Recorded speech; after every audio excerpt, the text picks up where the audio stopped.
Hey guys, welcome back. Settle in now, and let the quiet of the room find you. Tonight, we aren't walking through the grand halls of a palace or the muddy fields of a famous battle. Instead, we're stepping into a different kind of space, a medieval courtroom. But I want you to imagine a courtroom with no lawyers, no jury, no evidence stacked on a table. There is only an accusation, a nervous silence, and the cold, unblinking judgment of God Himself. This evening, we're exploring the brutal and bizarre world of trial by ordeal, a time when medieval justice didn't seek proof, it demanded a miracle. It was a system where innocence was tested not with testimony, but with boiling water and red-hot iron, and where your fate rested on whether a wound festered or your body sank.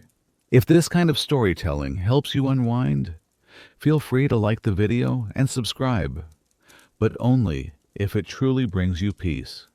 For now, just get comfortable. Let the world outside settle around you as we journey back to a time when justice was not only blind, it was a terrifying gamble.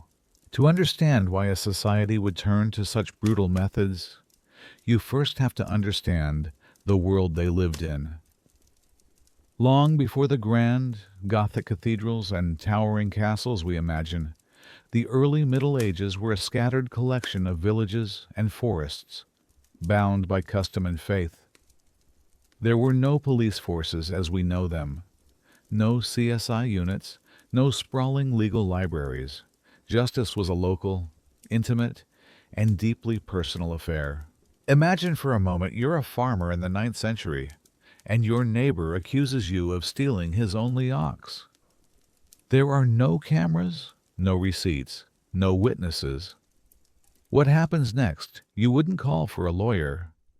Instead, the village would gather. The law, as it existed, was a fabric woven from oaths. You would be asked to swear your innocence upon a holy relic, perhaps the bone of a local saint. Your word, in a world built on honor, carried immense weight. To bolster your claim, you might bring in oath helpers. These weren't witnesses to the crime, but respected members of the community who would swear that you were an honest person, that your oath was trustworthy. If you could gather enough good men to swear for you, you were often declared innocent. It was a system based entirely on reputation and the terrifying power of a sacred vow. But what happened when that system broke down? What if you were a stranger, with no one to swear for you? What if the crime was so heinous, murder, treason, blasphemy, that a simple oath was not enough to wash away the stain of the accusation? What do you do when one man's word is pitted against another's, with no evidence to tip the scales? That is the moment when medieval society turned its eyes toward heaven. When human methods failed, they believed there was only one judge left who could not be fooled. And they created a way to ask for his verdict. The answer to that question was the ordeal, known in the solemn Latin of the Church as Judicium Dei, the judgment of God. It was a terrifying, yet in their minds, perfectly logical solution. If human justice was flawed and limited, then the only way to find the absolute truth was to ask God to reveal it directly. The ordeal was, in essence, a physical prayer, a ritual designed to force a divine ruling.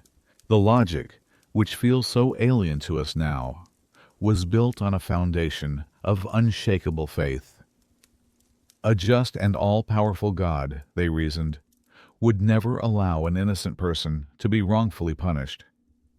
He was the ultimate witness, the one who saw the truth in every heart. Therefore, if an accused person was subjected to a dangerous test, if they were made to carry hot iron or plunge their arm into boiling water, God would intervene for the innocent. He would perform a small, personal miracle. He might prevent the iron from burning too deeply. He might cool the water just enough. Or, most commonly, he would grant a miraculous healing. The wound from the ordeal would be clean, free of infection, a visible sign of divine favor. A festering, infected wound, however, was a mark of guilt, God's silent condemnation, made visible in the flesh. This wasn't seen as a punishment in itself. The ordeal wasn't meant to harm, it was meant to reveal. It was a sacred conversation between the accused and their Creator, with the community gathered as breathless spectators.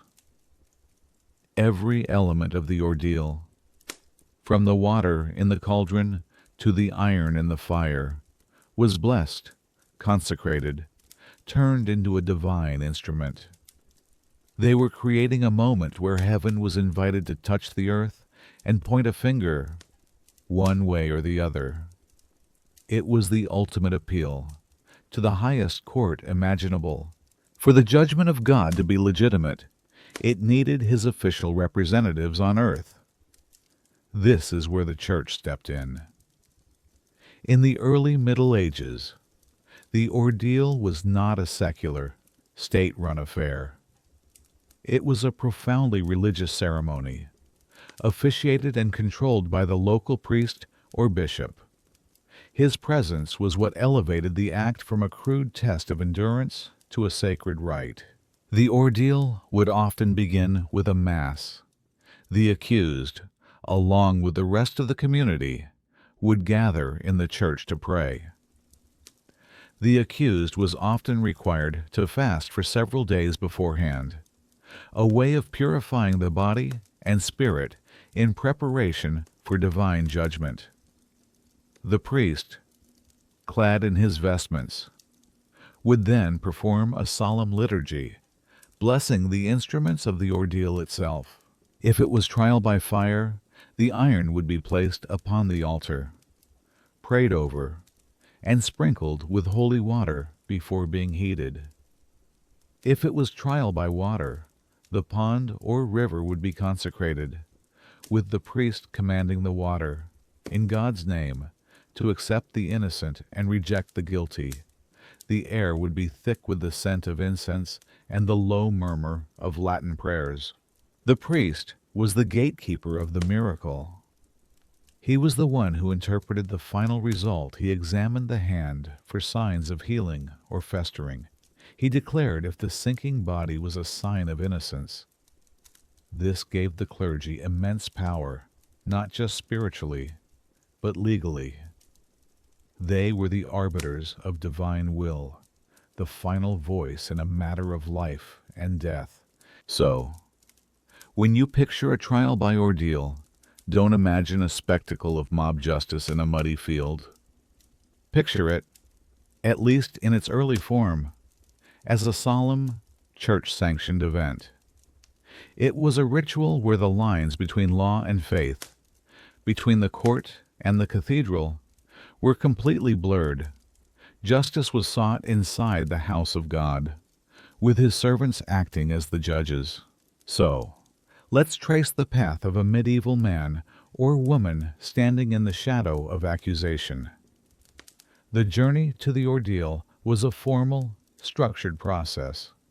It began when a formal charge was brought against you in front of the community leaders, be it the village elders or the local lord. Your first line of defense was always the oath. You would place your hand upon a sacred object and swear before God that you were innocent. If you were a person of high standing and good reputation, your word alone might be enough to dismiss the charge.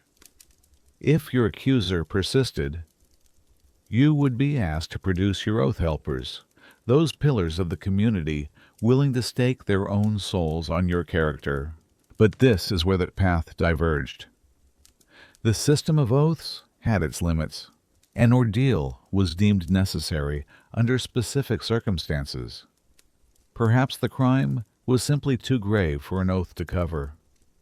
For a crime like murder, arson, or treason, the community needed more than a promise. They needed a sign from God. Or perhaps you were an outsider, a traveler with no local ties and no one to stand as an oath helper. In a world built on reputation, being unknown was its own form of suspicion. A previous conviction could also invalidate your oath. If you had been caught stealing before, your word was considered tarnished, and only an ordeal could wash the doubt away. In these moments, when human testimony fell silent and the truth remained hidden, the community would make a solemn decision. The accused would be sentenced not to prison, but to the judicium Dei. It was a sentence of last resort, a formal admission that the limits of human justice had been reached. And so, with all other avenues exhausted, the community would turn to the church, the priest would begin his prayers, and the instruments of divine judgment would be prepared. The ordeal was about to begin. Imagine the scene. It is a cold, damp morning. You haven't eaten in 3 days, your stomach a hollow ache, your mind lightheaded from fasting and fear. You are led from a small, dark cell into the nave of the village church. The air inside is heavy, not with the usual scent of old stone and candle wax, but with a palpable tension. The villagers are packed onto the wooden benches, their faces a mixture of pity, suspicion, and morbid curiosity. They are not here for a sermon. They are here for a sign. At the front of the church, before the altar, stands the priest. He is not the familiar, gentle man who baptizes the children and hears confession. Today, he is an instrument of God's justice, his face stern and unreadable. On the altar itself, resting on a clean white cloth, lies a single bar of iron. It is unremarkable, a simple piece of blacksmith's work, about a foot long. But soon, it will become something more. It will become your judge. The ceremony begins. The priest starts the Mass for the ordeal, his voice chanting in Latin, the words echoing in the cavernous space. He prays that God will reveal the truth, that he will make the innocent whole and expose the guilty. He sprinkles holy water on you, on the congregation, and finally, on the iron bar itself, consecrating it, transforming it from a mere object into a tool of divine will. As the prayers reach their peak, 2 deacons approach a brazier of hot coals glowing near the altar. Using a pair of long tongs, they reverently lift the iron bar and place it into the heart of the fire. The church falls silent. The only sound is the hiss and crackle of the coals and the slow, rhythmic chanting of the priest. You watch as the iron begins to change. First, it glows a dull, angry red. Then it brightens to a fierce orange, and finally to a terrifying, shimmering white. It seems to pulsate with heat, so bright it's hard to look at. The priest's voice rises, commanding you to step forward. Your heart pounds against your ribs, a frantic drum against the solemnity of the ritual. This is not a punishment. This is a conversation. You are about to ask God a question, and this bar of white-hot iron, held out before you, will be his answer. The deacons use the tongs to retrieve the now incandescent metal from the fire. A wave of heat washes over your face, stinging your eyes and catching in your throat. It smells of hot dust and something else, something sharp and final. They hold it out to you. The entire church holds its breath. Your ordeal by fire has begun. The rules are simple, and they have been explained to you in the days leading up to this moment. You must take the iron in your bare hand. You must carry it for a distance of 9 paces. Then you may drop it. Your guilt or innocence will not be decided now, in this moment of agony, but 3 days from now, when the bandages are removed. All you must do is walk 9 steps. Your hand is trembling, not from the cold, but from a terror so profound it feels like your very bones are vibrating. The deacon offers the iron, holding it steady with the tongs. There is no choice. To refuse the ordeal is to confess your guilt. With a final, ragged breath, you close your hand around the bar. The world dissolves into 2 things: the searing, absolute reality of the pain, and the sound that escapes your throat. It is a sound you have never made before, a raw, guttural hiss of agony as the white-hot metal makes contact with your flesh. The smell hits you an instant later, acrid, sickeningly sweet, the smell of your own skin charring, the fine hairs on your arm crisping into nothing. For a heartbeat, your mind goes completely blank, overwhelmed by the sheer, blinding shock of the burn. But the priest's voice cuts through the fog. Begin. 1 step. The weight of the iron is immense, far heavier than it should be. The pain is no longer just in your hand. It is a column of fire shooting up your arm, into your shoulder, exploding behind your eyes. The faces in the crowd are a blur. You focus on the stone floor ahead. 2 steps. You can feel the metal searing deeper, past the skin, into the muscle and sinew beneath. Your hand is no longer your own. It is a foreign thing, an object of torture that you are forced to carry. You fight the instinct to open your fingers, to let the source of this torment fall to the ground, but you cannot. The ordeal is a test of faith, and faith requires obedience. 3 steps. You are halfway there. The silence in the church is absolute, a heavy blanket that smothers all thought. The villagers are watching, their eyes wide. They are looking for a sign. Do you falter? Do you scream out a confession? Every twitch, every gasp is being judged. 4 steps. 5. Each footfall is a monumental effort. Your world has shrunk to the space of these 9 paces, a narrow path through a hell of your own making. You think of the accusation, the crime you swear you did not commit. You pray to God, not with words, but with a desperate, silent plea from the center of your soul. Show them I am innocent. 6 steps. 7. The end is in sight. The altar, which seemed a world away just moments ago, is now within reach. Your arm screams in protest, your muscles locked in a permanent, agonizing cramp. 8 steps. The priest is watching you, his expression unchanged. He is a statue of faith, a conduit for the divine verdict that is unfolding. 9. You have arrived. With a final, shuddering gasp, you open your hand. The iron falls to the stone floor with a loud clang, the sound echoing through the silent church like a thunderclap. The immediate agony is over. You stumble back, clutching your ruined hand to your chest. It is a grotesque thing now, blackened and blistered, smoke still faintly rising from the cooked flesh. But the first part of your trial is complete. You did not drop the iron. You did not confess.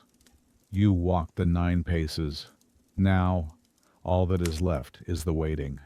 The clang of the iron hitting the floor still hangs in the air, a final, metallic punctuation to your ordeal. You are trembling uncontrollably now, not from fear, but from the shock wave of pain that continues to pulse from your hand. You cradle it against your body, a wounded animal protecting its injury, but you cannot escape the agony. It radiates outwards, a relentless tide. But this is not the end. In many ways, the most crucial part of the trial is just beginning. The priest gestures for you to come forward once more, to approach the altar where your fate will be sealed. Literally, a deacon brings a small basin of holy water, the same water used to bless the iron. The priest dips a clean linen cloth into the water and begins to gently, reverently, clean your wound. The touch is surprisingly soft, but every dab of the cloth sends fresh jolts of pain through your arm. He is not just cleaning a burn, he is preparing a sacred space. This is no longer just a hand, it is evidence, a canvas upon which God will paint his verdict. Once the wound is clean, the priest applies a salve. It is a mixture of herbs, perhaps with a base of lanolin or wax, but its true power, everyone believes, lies in the prayers said over it. This is not medicine in the way we understand it. It is not meant to prevent infection through its own properties. Instead, it is a sanctified poultice, intended to create the perfect conditions for a divine miracle to occur. It is an invitation for God to begin his work. Then comes the bandage. It is another strip of clean, consecrated linen. The priest carefully wraps your hand, covering the burn completely. He winds the cloth around your palm, between your thumb and fingers, ensuring that the entire wound is hidden from sight. The wrapping is snug, but not tight. It feels strangely comforting, a soft shield against the harsh air. Now comes the final, critical step. Another deacon brings forward a small, lit candle and a stick of sealing wax, likely bearing the insignia of the church or the local bishop. The priest melts the wax, letting it drip onto the knot of the bandage. He then presses the seal firmly into the warm wax, creating an unbroken, sacred lock. This seal is everything. It is a guarantee against tampering. It ensures that for the next 3 days, no one, not you, not a hidden friend, not a sympathetic healer, can access the wound. You cannot apply your own medicines. You cannot clean it. You cannot even look at it. The wound is now entirely in God's hands. The priest holds up your bandaged and sealed hand for the congregation to see. He declares that the judgment has been rendered, but it has not yet been revealed. For 3 days, you will be kept in isolation, likely in a cell within the church or monastery grounds. You will be fed, you will be given water, but your hand will remain untouched, a secret between you and your Creator. The entire community now enters a state of suspense. They have witnessed the question being asked. In 3 days, when that seal is broken, they will finally hear the answer. The 3 days pass in a slow-motion blur of dull, throbbing pain and suffocating anxiety. You are kept in a small, bare room, perhaps with a single slit of a window high on the wall. The isolation is absolute. Time stretches and compresses. Every hour feels like a day. Every day feels like an eternity. You cannot see your hand, but you can feel it. You can feel the heat radiating from the bandages, the deep, aching pulse of the injury beneath.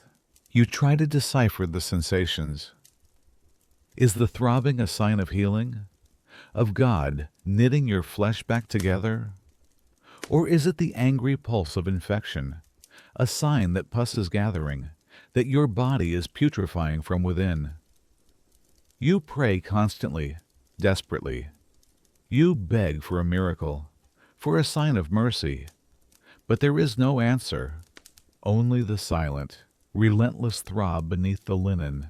On the morning of the third day, the priest returns. His face is as impassive as ever.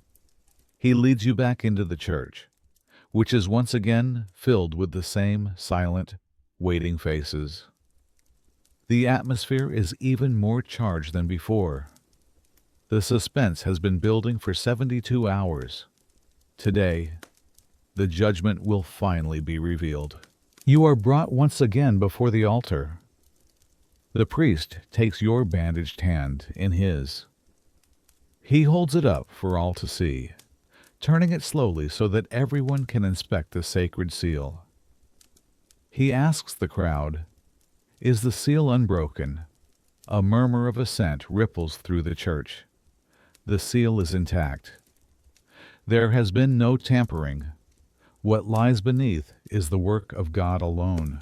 With great ceremony, the priest takes a small knife and carefully cuts the wax seal. The sound of the knife slicing through the hardened linen is unnervously loud in the quiet church. He begins to unwrap the bandage, layer by layer. Each turn of the cloth feels agonizingly slow. The crowd leans forward, craning their necks to get a better view. Your heart is a frantic bird trapped in your chest. This is it, the moment of truth. The last layer of linen falls away. Your hand is exposed to the light.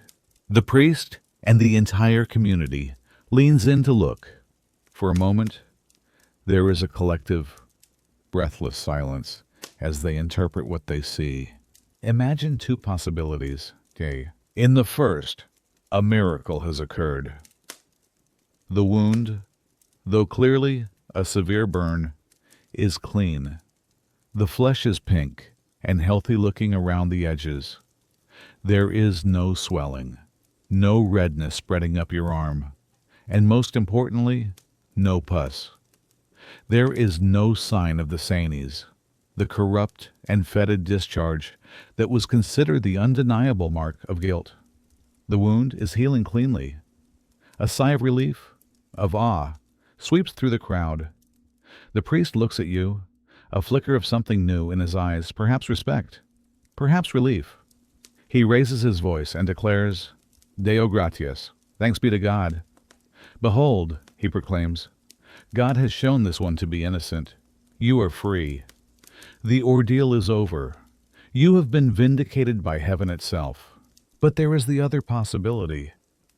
The bandage comes off, and the stench hits first a foul, sickly sweet smell of decay. The hand is a swollen, grotesque mockery of itself. The skin around the burn is an angry, inflamed red, and from the wound itself oozes a thick, greenish-yellow pus. It is festering. It is putrid. It is a clear and undeniable sign of God's rejection. A gasp of horror, not pity, runs through the crowd. This is not just an infected wound. It is a visible manifestation of a corrupted soul. The priest recoils slightly. His face hardens into a mask of righteous certainty.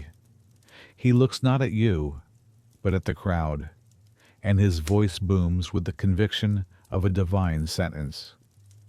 Behold the judgment of God. This one is guilty. There is no appeal. There is no higher court. The verdict, written in the language of your own decaying flesh, is absolute and final. The ordeal has served its purpose. It has not punished you. It has merely revealed the truth that was hidden in your heart. The earthly punishment, now justified by God Himself, will swiftly follow. The trial by fire was not just for common farmers or accused thieves. Its reach extended into the highest Chelseans of power, where the stakes were not just life and death, but the fate of entire kingdoms. One of the most famous, though perhaps legendary, accounts of the ordeal involves a Queen Emma of Normandy, a formidable figure who was queen consort to two different kings of England and the mother of two others, including Edward the Confessor. The story, recorded by monks centuries after the event, takes place late in Emma's life. After a long and tumultuous career at the center of English politics, the widowed Queen Mother found herself in a precarious position. Her son, King Edward, had grown distant, influenced by powerful advisors who were rivals of Emma and her allies. One of these men was Robert of Jumièges, the Archbishop of Canterbury, a man known for his ambition and his animosity towards the Queen. According to the tale, Archbishop Robert began to poison the king's mind against his own mother. He spun a story of scandal, accusing Emma of a shocking crime that she had carried on an unchaste affair with the Bishop of Winchester, a man named Ælfwine, who was one of her closest friends and counselors. The accusation was devastating. It was not just a personal slander. It was an attack on the moral authority of both the Queen Mother and a powerful bishop, a move clearly designed to shatter their political influence. King Edward, enraged and perhaps easily swayed against a mother from whom he already felt estranged, believed the archbishop. He had his mother's lands confiscated and confined her to a convent, while Bishop Ælfwine was imprisoned. Emma, a proud and powerful woman who had navigated the treacherous waters of court politics for decades, was stripped of her power and honor, her name sullied by a rumor of lust and betrayal.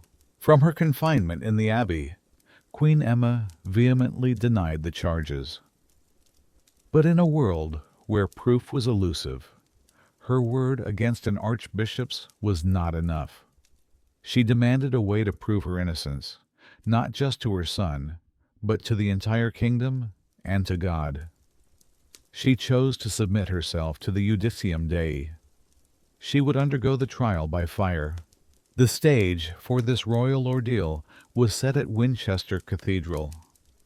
The plan was particularly cruel, designed to test her in the most dramatic way possible. 9 red-hot plowshares, the heavy iron blades of a farmer's plow, were to be laid out in a row on the stone floor of the cathedral's nave. The Queen, barefoot and stripped of her royal finery, would have to walk across them. If she completed the walk unharmed, her innocence and that of Bishop Ælfwine would be proven. The day of the trial arrived. A great crowd of nobles and commoners alike gathered at the cathedral, their hearts heavy with a mixture of fear and anticipation for their former queen. Emma, flanked by 2 bishops, reportedly spent the night before in prayer at the shrine of St. Swithun, a revered local saint. She walked to the cathedral barefoot, her face a mask of serene determination. Inside the church, the 9 plowshares glowed with a terrifying heat, their orange light flickering in the dim sanctuary. The bishops leading her were weeping, and the crowd fell silent as she approached the fiery path. The legend says she raised her eyes to heaven and prayed, not for herself, but that the truth might be made known. Then, guided by the bishops, she began to walk. She stepped onto the first plowshare, then the second, then the third, moving slowly and deliberately across the entire row. The crowd watched, breathless, expecting to hear screams of pain, to smell the scent of burning flesh. But there was only silence. When she reached the other side, She seemed confused. "When?" she asked the bishops. "Shall we come to the plowshares?" They looked down at her feet. The crowd surged forward to see. In a moment that must have felt like a collective miracle. They saw that her feet were completely untouched. There was no burn, no blister, no mark of any kind. She had walked through the fire and had not even felt it. A wave of emotion broke over the cathedral.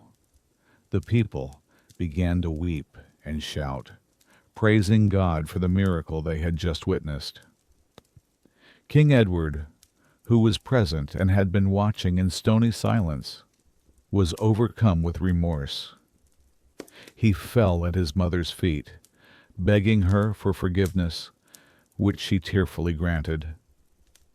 Her honor was restored, her lands were returned, and the treacherous Archbishop Robert was disgraced and eventually exiled. Queen Emma's ordeal had become a powerful legend, a testament to the belief that even for a queen, the final, undeniable truth could only be found in the judgment of God. While trial by fire was a dramatic spectacle of searing metal, its sibling ordeal, the trial by water, offered its own unique brand of terror. This was not about enduring a burning touch, but about braving the depths of a boiling cauldron. It was just as formal, just as steeped in religious ceremony, and just as dependent on a miracle. Let's return to that cold stone church. But this time, there is no brazier of coals. Instead, set up over a crackling fire, is a large iron cauldron. It's the kind of pot you might see in a great lord's kitchen, used for making stew for 100 men.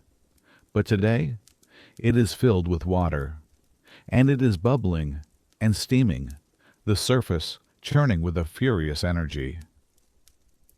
The air in the church is not dry and hot, but humid and thick, smelling of wood smoke and steam.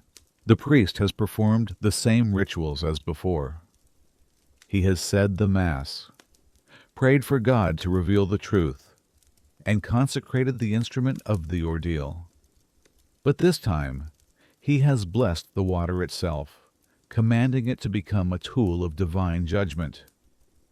As the ceremony reaches its climax, he takes a small, ordinary object, perhaps a stone from the churchyard or a simple metal ring, and drops it into the cauldron. It vanishes instantly beneath the roiling surface. Your task is now explained. You must plunge your bare arm into the boiling water and retrieve that stone.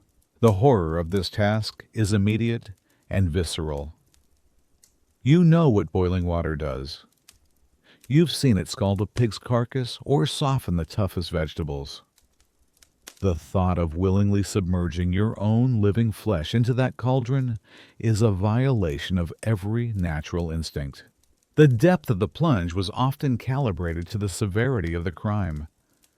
For a minor offense, the stone might be only a wrist deep. But for a more serious charge, like theft or assault, the priest might demand you retrieve it from a depth up to your elbow. This meant not just a fleeting, agonizing dip, but a full, horrifying submersion of your entire forearm into the scalding water. You stand before the cauldron, the steam rising to mist your face. You can feel the intense heat on your skin, even from a few feet away. The crowd is silent, their eyes fixed on the bubbling pot. They are waiting for you to prove your faith, to show that you trust God enough to subject yourself to this torment. As with the ordeal by fire, refusal is not an option. It is an admission of guilt. And so, with a prayer on your lips and a scream building in your throat, you prepare to reach into the depths. The logic is the same. God will protect the innocent. He might cool the water, or he might grant a miraculous healing. But that is a matter for the next 3 days. For now, there is only the cauldron, the steam, and the terrifying, churning water that awaits your arm. You take a deep breath, and you plunge your hand into the fire of the water. The moment arrives. The priest gestures towards the cauldron. There can be no more delay. You step forward, the heat from the fire and the steam from the water washing over you in a suffocating wave. Your arm feels strangely heavy, a dead weight you must now command to move against its will. You take a final, shuddering breath, a futile attempt to steady yourself. You close your eyes for a second, picturing the stone resting at the bottom of that churning, watery hell. Your mind is a whirlwind of prayer and terror. You are not just reaching for a stone. You are reaching for your life, for your honor, for a sign that God has not abandoned you. Then, you act. You thrust your arm into the cauldron. The first sensation is a shocking, almost electric heat, far more intense than you could have imagined. It's not like a burn from a hot coal, which is sharp and localized. This is a consuming, liquid fire that envelops your entire arm instantly. The water, which looked so ordinary just moments before, feels like a viscous, burning oil, clinging to your skin, seeking out every pore. A scream is torn from your lungs, raw and involuntary. The sound echoes in the church, a stark contrast to the solemn prayers that preceded it. Through the blinding pain, you force your arm deeper. Your fingers grope blindly against the rough, iron bottom of the cauldron, searching for the smooth, small shape of the stone. The pressure of the water feels immense, as if it's trying to crush your arm. For a terrifying second, you can't find it. Panic sets in, cold and sharp, cutting through the heat. Have you missed it? Did it move? The thought of having to keep your arm submerged for even a second longer is unbearable. Your muscles are screaming, contracting violently, trying to pull away from the source of the agony. Then, your fingertips brush against it. The cool, solid feel of the stone is a jolt of reality in the chaos of pain. You fumble with it, your fingers clumsy and unresponsive, feeling as though they are being cooked from the bone outwards. You manage to grasp it, your knuckles scraping against the bottom of the pot. You have it. With a final, desperate surge of strength, you pull your arm out of the water. It emerges, red and raw, steam rising from the scalded skin. You open your hand, and the stone clatters onto the floor, proof that you have completed the task. You stumble back from the cauldron, cradling your arm. It doesn't even feel like a part of you anymore. It's just a source of immense, throbbing agony. The skin is bright red, already beginning to blister, looking like a piece of meat that has been parboiled. The physical ordeal is over in a matter of seconds, but the consequences will last a lifetime. Just like with the trial by fire, your fate is not yet sealed. The priest will now approach with the sacred bandages and the sealing wax. Your scalded arm will be cleaned, wrapped, and sealed away from the world. For the next 3 days, you will be left to wait, to pray, and to wonder if the boiling water that just consumed your arm was the instrument of your condemnation or the beginning of your miraculous salvation. Just as with the ordeal by fire, the moments after the plunge were not the end, but the beginning of the true judgment. The agony from your scalded arm is a living thing, a constant, liquid fire that refuses to subside. The skin, cooked and fragile, already feels tight and monstrously swollen, but your suffering is secondary to the solemn ritual that must now be completed. The priest, his face a mask of sacred duty, steps forward. The process is hauntingly familiar, a near-perfect echo of the fire ordeal. First, the wound is gently cleansed with holy water. The touch, meant to be purifying, is an exquisite torture on the raw, blistered flesh. Every drop of water feels like another drop of boiling liquid, and you have to bite back a cry of pain.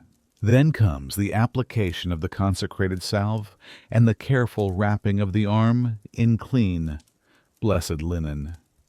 The bandage covers everything from your hand to your elbow, hiding the terrible injury from sight. It feels both like a relief and a torment, shielding the arm from the air but also trapping the searing heat within. The finality of the act comes with the drip of hot wax and the press of the bishop's seal. Once again, the wound is locked away from the world. Your fate is now hidden beneath the cloth, a secret to be revealed only after 3 agonizing days. The wait is a descent into a different kind of hell. The pain is not the sharp, searing agony of the iron, but a deep, throbbing, waterlogged misery. Your arm feels immense, a swollen, useless weight you have to carry everywhere. Sleep offers little escape, as you're constantly jolted awake by waves of pain or feverish nightmares of the cauldron. You are obsessed with the sensations beneath the bandage. Is the relentless heat a sign of God's wrath? The flesh beginning to corrupt, is the swelling a natural response? Or is it the gathering of the foul pus that will condemn you? You try to remember the stories of the saints, of miraculous healings, and you pray with a fervor you have never known. You pray for the water to have been merciful, for your flesh to be clean. On the 3rd morning, the wait is over. You are led back into the silent, watchful church. The priest takes your bandaged arm. He shows the unbroken seal to the assembled crowd, a confirmation that the judgment remains pure and untouched by human hands. He breaks the seal and begins the slow, deliberate process of unwrapping the linen. The cloth, stiff and stained with weeping fluid, sticks to the wound, and each pull is a fresh torment. The crowd is silent, their collective gaze fixed on your arm. The final layer is peeled back. The judgment is revealed. If God has favored you, the sight is one of raw, but clean, healing. The blisters might be immense, the skin a patchwork of red and white, but there is no infection. The flesh, though horribly damaged, is not decaying. There is no smell of rot, no telltale ooze of pus. The priest will examine it closely, then raise his head and declare that you are innocent. A wave of relief washes through the church. You have been to hell and back, but you have returned with your honor, vindicated by the divine. But if the verdict is guilty, the sight and smell are unmistakable. The bandages come away to reveal a swollen, weeping mass of corruption. The blisters have burst, not with clear fluid, but with a thick, yellow-green pus that smells of decay. The skin around the wound is dark and angry, the infection visibly spreading up your arm. It is a festering, putrid wound. The judgment is clear, written in the language of rot. God has rejected you. The crowd gasps, recoiling in righteous horror. The priest's voice rings out, not with mercy, but with condemnation. Your earthly punishment, now divinely sanctioned, will be swift and certain. We leave now the suffocating confines of the church, with its smell of incense and hot iron, and step out into the open air. Not all judgments of God involved fire. Some invoke the primal, mysterious power of water in its natural state, cold, deep, and silent. This was the ordeal of cold water, a trial that took place not at an altar, but at the edge of a village pond, a slow-moving river, or a specially dug pit. The atmosphere here is different. The tension is less focused, diffused by the open sky and the rustle of the wind in the trees. The community gathers along the muddy bank, their faces pale in the gray light of an overcast day. A priest is present, as always, but his role here is not to heat an instrument of pain, but to consecrate the water itself. He stands at the water's edge, his vestments a stark splash of color against the muted greens and browns of the landscape. He holds a crucifix aloft and begins a solemn exorcism. He is not just blessing the water, he is commanding it. He speaks to the water as if it were a living entity, a servant of God. He adjures it, in the name of the Father, the Son, and the Holy Spirit, to reject the guilty and to receive the innocent into its pure embrace. The water, once a simple part of the landscape, is now transformed into a divine agent, a liquid judge. While the priest performs his rites, the accused is prepared. Unlike the ordeals of fire and hot water, this trial does not focus on a single limb. It involves the entire body. The accused is bound, often in a specific, symbolic way. The right thumb is tied securely to the left big toe, and the left thumb to the right big toe, forcing the body into a contorted, helpless crouch. This posture, known as crosswise binding, made any attempt at swimming impossible. It rendered the subject utterly powerless once they entered the water. A heavy rope is then tied around the accused's waist. One end is held securely by a trusted man on the bank. This rope is crucial. It is, in theory, a lifeline. All is now ready. The bound and helpless figure is carried to the edge of the consecrated water. The priest finishes his prayers. The crowd falls into a deep, expectant silence. There is no fire, no steam, no immediate, visible source of pain. There is only the dark, still surface of the water and the chilling question that hangs in the air. Will the water accept them, or will it cast them out? With a final prayer, the accused is gently, but firmly, pushed from the bank and lowered into the depths. The cold shock of the water is a brutal gasp, but the true terror of this ordeal is not about pain. It is about the strange, inverted logic that will now decide their fate.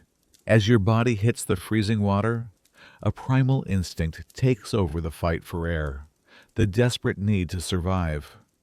But the ordeal of cold water operates on a logic that is completely inverted, a terrifying piece of theological reasoning that defies all instinct. Here, survival is condemnation. The priest has blessed the water, transforming it into an element of absolute purity. In the medieval mind, sin had a spiritual weight, or rather, a spiritual lightness. A guilty soul, they believed, was filled with deceit and corruption, a hollowness that pure matter would refuse to embrace. An innocent soul, heavy with truth and virtue, would be accepted. And so, everyone on the bank watches and waits. Imagine the scene. Your bound body is submerged in the murky depths. The cold is a shocking, paralyzing force. For a few seconds, you sink beneath the surface, and a flicker of hope might ignite in your chest. Sinking is what you want. Sinking means the water is receiving you. It means you are innocent. The man holding the rope on the bank feels it go slack, and he prepares to haul you back to safety, back to a life redeemed. But then, something happens. Your body, filled with air and naturally buoyant, begins to rise. Perhaps a pocket of air is trapped in your clothes, or your own body's buoyancy takes over. Slowly, unnaturally, you drift back towards the surface. Your head breaks the water with a gasp. You are breathing. You are alive. You are floating.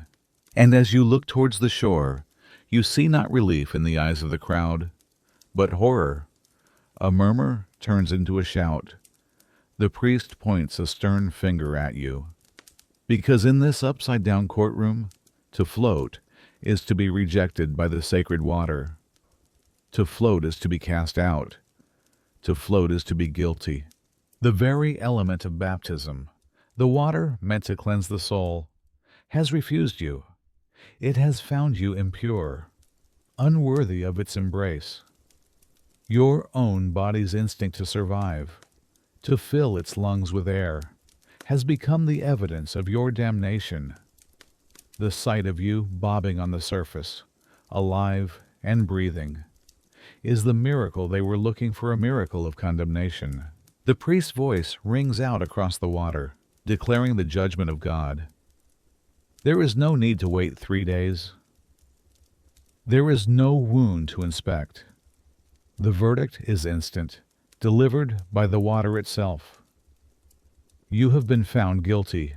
The men on the bank now haul you in, not to save you, but to deliver you to your earthly punishment. You are dragged from the water, shivering and soaked, your brief moment of survival turning into the certainty of a brutal sentence. You did not sink. You did not drown. And in the strange, unwavering logic of the ordeal, that is the most damning proof of all. You have been rejected by the pure water, and now you will be rejected by the world of men. But what if you were innocent? What if the priest's prayers worked, and the consecrated water recognized the truth in your heart? In this case, the ordeal presented its most terrifying paradox to be proven innocent.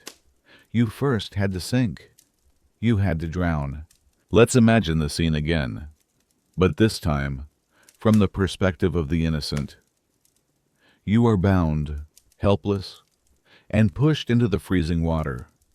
You pray, not to float, but for the water to accept you, to pull you down into its dark, silent embrace. Your lungs scream for air, but you fight the instinct to struggle towards the light. You must sink. It is your only hope. And then it happens. Your body, instead of bobbing back to the surface, feels heavy. You are being drawn downwards. The murky water closes over your head, and the world above vanishes into a distorted, wavering green light. You are sinking. In that terrifying, oxygen-deprived moment, a strange sense of triumph might fill you. It is working. The water accepts me. I am innocent. On the bank, the crowd sees you disappear beneath the surface. The man holding the rope feels it go taut, pulling downwards. This is the sign they have been waiting for. The priest raises his hands and declares that God has received you, that your purity has been affirmed by the sacred water itself. A cheer might go up from your family and friends. You have been vindicated, but now a new, frantic urgency takes over. You are innocent, but you are also underwater, bound and unable to breathe. Your life now depends entirely on the strength and speed of the man holding that rope. He and others on the bank begin to pull, hauling you back towards the shore. This is where divine judgment meets human error. What if the rope, old and frayed, were to snap? What if the knot, hastily tied, were to come undone? Or what if the man holding it was simply not fast enough. Every second you remain submerged brings you closer to death. The burning in your lungs becomes unbearable. Your vision begins to darken at the edges. You can hear the jubilant shouts from the world above, celebrating your innocence, even as you are dying in the silent world below.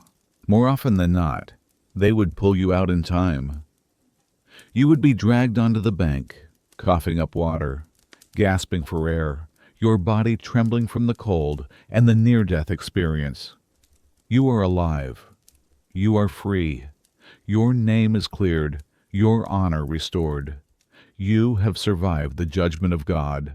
But the ordeal of cold water always walked this terrifyingly thin line. It was a system where the proof of innocence was functionally the same as the act of drowning.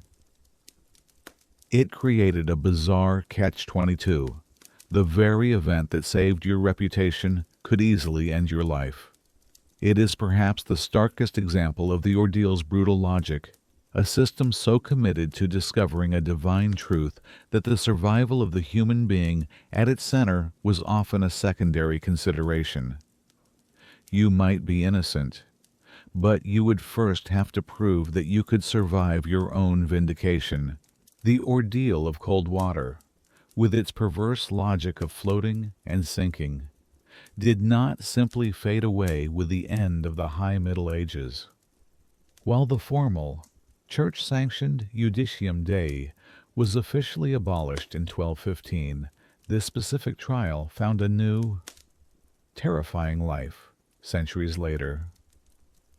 It clawed its way out of the annals of medieval law and became one of the most infamous and widely recognized methods of the great European witch hunts of the 16th and 17th centuries.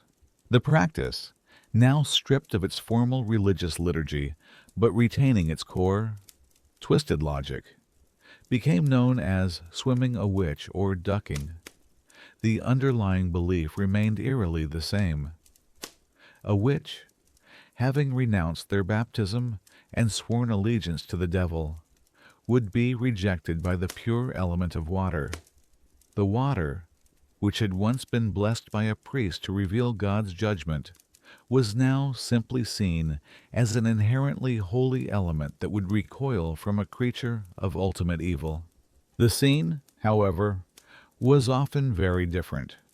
This was no longer a solemn, community-wide legal procedure.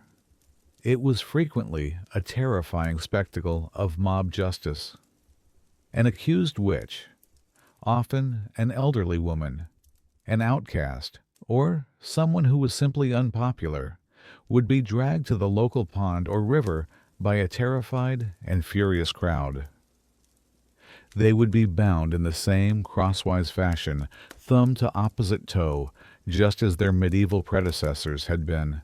A rope would be tied around their waist, but now its purpose was more ambiguous. Was it a lifeline, or was it a leash to control the spectacle? The accused would be thrown into the water. If they sank, it was sometimes taken as a sign of innocence, and they would be pulled out, lucky to have survived their own absolution. But often, the logic became even more corrupt. Some believed that the devil, in a final act of trickery, would allow his servant to drown simply to cheat the hangman's noose.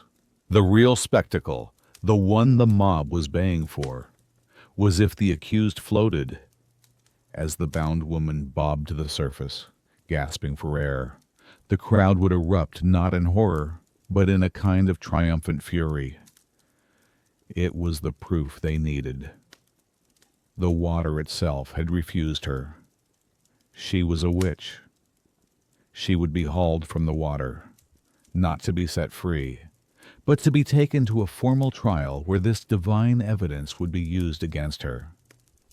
In many cases, the floating was considered an irrefutable confession, and a death sentence was all but guaranteed. This later, degraded form of the ordeal was a perversion of its original intent. It had shed its religious solemnity and its pretense of being a search for truth. and had instead become a tool of persecution, a way for communities gripped by fear and paranoia to confirm their darkest suspicions. It was a public performance designed not to discover innocence, but to certify guilt. The image of a bound woman being thrown into a pond is one of the most enduring and chilling legacies of the witch craze. It's a powerful testament to how a legal idea, even one as flawed as the ordeal, can mutate over time, shedding its original context and becoming something far more monstrous. The ordeal of cold water began as a desperate plea for a sign from God, but it ended as a brutal, almost foolproof method for condemning the most vulnerable members of society. We leave behind the ordeals of passive endurance, the hot iron, the scalding water, the silent pond. We now enter the realm of active, violent judgment, the trial by combat. This was not a back alley brawl, or a duel of honor fought at dawn over a private insult. This was a formal, legally sanctioned, and deeply sacred procedure where two individuals would fight, sometimes to the death, to determine the truth of an accusation. The fighting ground was a courtroom. The weapons were instruments of law, and God himself was the final, silent referee. The core belief was the same one that underpinned all the ordeals Deus Vult God wills it. It was believed that in a fair fight between two claimants, God would lend his strength to the one who fought for the truth. He would guide the sword of the innocent, strengthen the arm of the truthful, and allow the righteous to triumph. The winner of the duel was not simply the better fighter. He was God's chosen champion. The loser was not just defeated. He was proven a liar in the eyes of heaven and earth. This form of trial was particularly favored by the nobility, the warrior class whose entire culture was built upon foundations of martial prowess, honor, and personal courage. For a knight or a nobleman, to have his word questioned was a profound insult. To defend that word with a sword in hand felt natural, even noble. It transformed a legal dispute into an epic test of will and faith. While a peasant might be sentenced to the ordeal of the cauldron, a knight would demand the right to prove his case with his own strength and skill. The process began with a formal accusation in a lord's court. If one party challenged the other's testimony, calling them a liar, they could wage battle. The accused would throw down a gauntlet of glove as a formal challenge. The accuser would pick it up, signifying their acceptance. From that moment, the legal process was set in motion. A date was fixed, a location chosen, often a specially prepared field or courtyard called the lists, and the rules of engagement were laid out. This was not an uncontrolled fight. It was a highly ritualized event. The combatants would often attend a special mass on the morning of the duel. They would swear solemn oaths on holy relics, each man declaring before God that his cause was just and that his opponent was a perjurer. They were, in effect, calling upon God to strike them down if they were the one who was lying. The community would gather to witness the event, from the highest lord to the humblest servant. For them, this was not mere entertainment. It was a moment of profound theological and legal importance. They were about to witness a physical manifestation of divine justice. The clash of swords was a prayer, the outcome a verdict. The fate of the two fighters, their honor, their property, and their very lives, now rested not just on their skill with a weapon, but on the silent, inscrutable will of God. The path to a judicial duel began not on a battlefield, but within the stone walls of a feudal court. It was born from a moment when words failed, when an accusation of treason, murder, or another grave felony was met with a flat, indignant denial. In a case with no witnesses and no confession, where one man's honor was pitted directly against another's, the law offered this final, violent recourse. The accuser, standing before the presiding lord or king, would make his formal appeal. He would state the crime and name the man he believed to be guilty. Then came the pivotal moment. He would declare his intention to prove the truth of his words with his body, a solemn vow to risk his life to see justice done. To make the challenge binding, he would remove one of his leather gauntlets and cast it to the floor. This act, the throwing down of the gauntlet, was a piece of potent legal theater. The glove, lying there on the dusty rushes of the court floor, was more than an object. It was a physical embodiment of the challenge. It was a question posed to both the accused and to God. All eyes would then turn to the accused. He had a choice.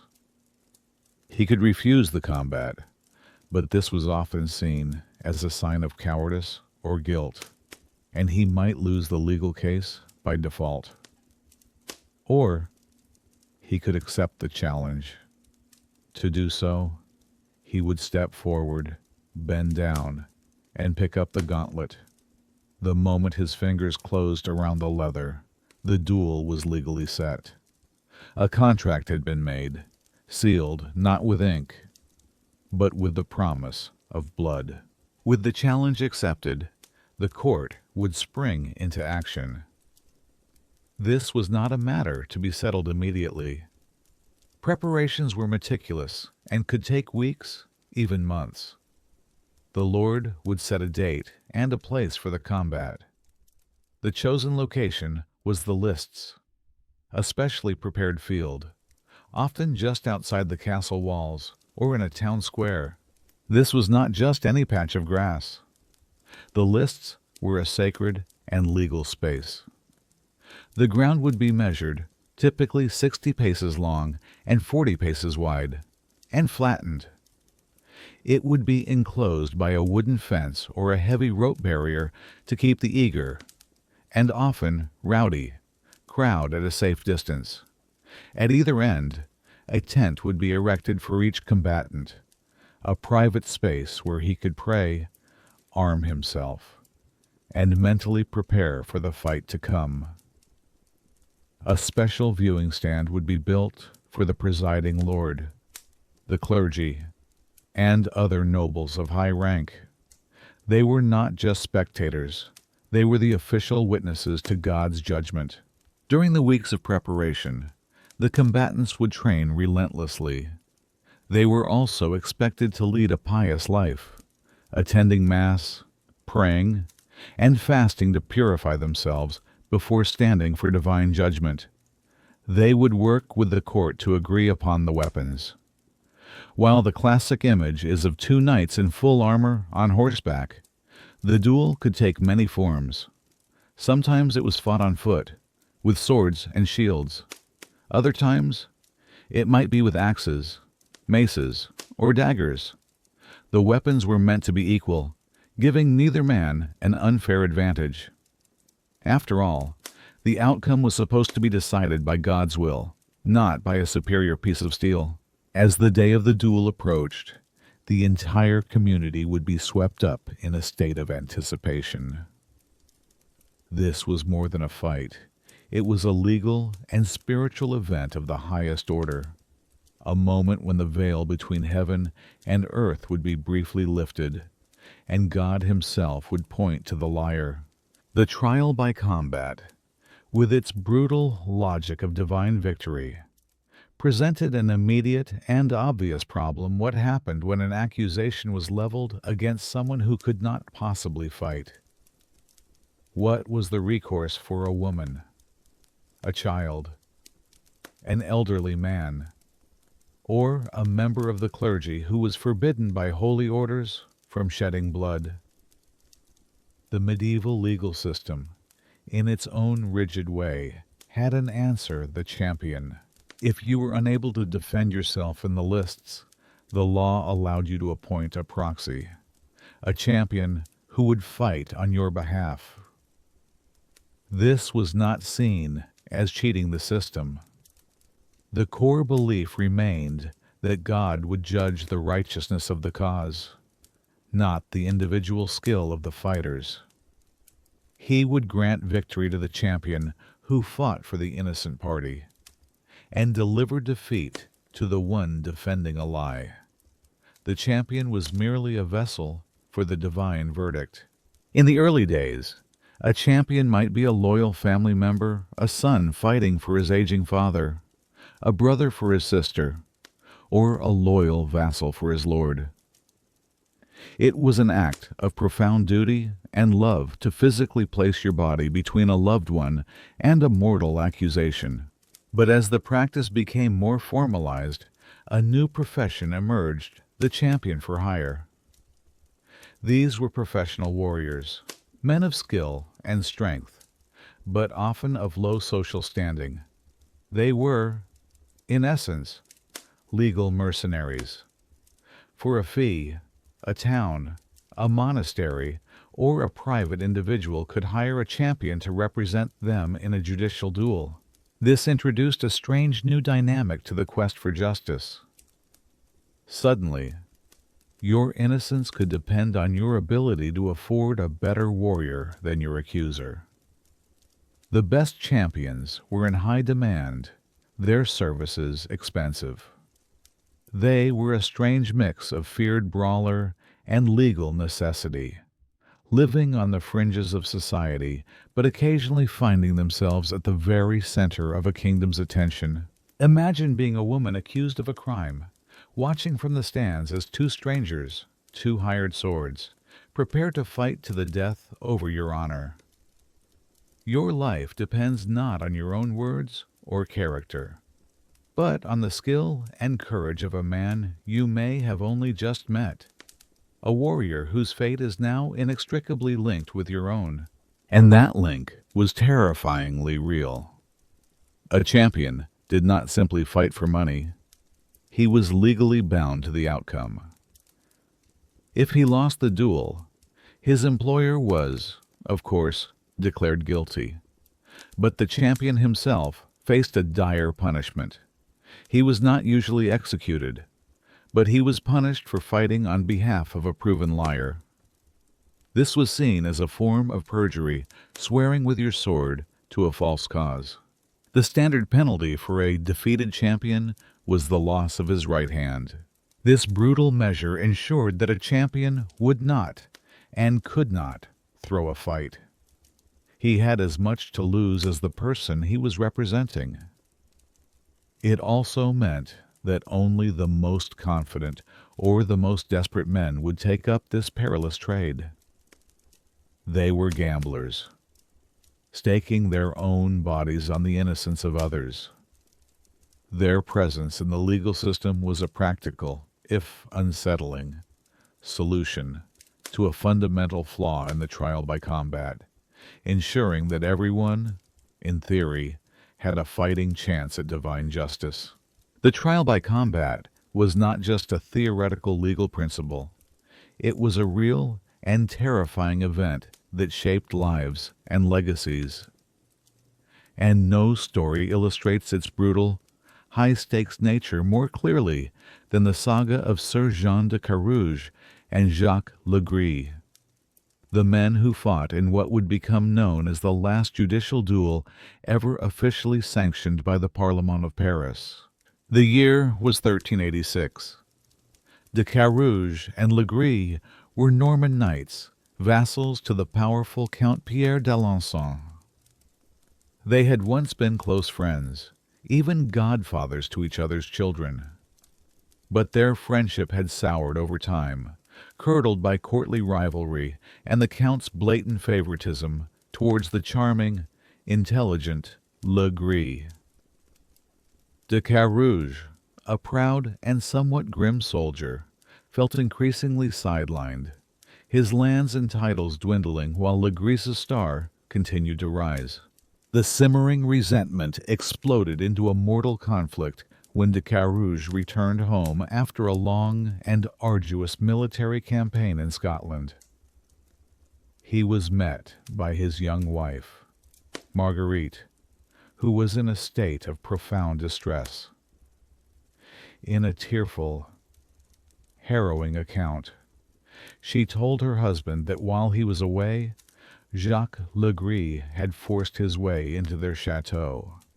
With the help of an accomplice, he had cornered her, she claimed, and brutally raped her, threatening her with death if she ever told anyone.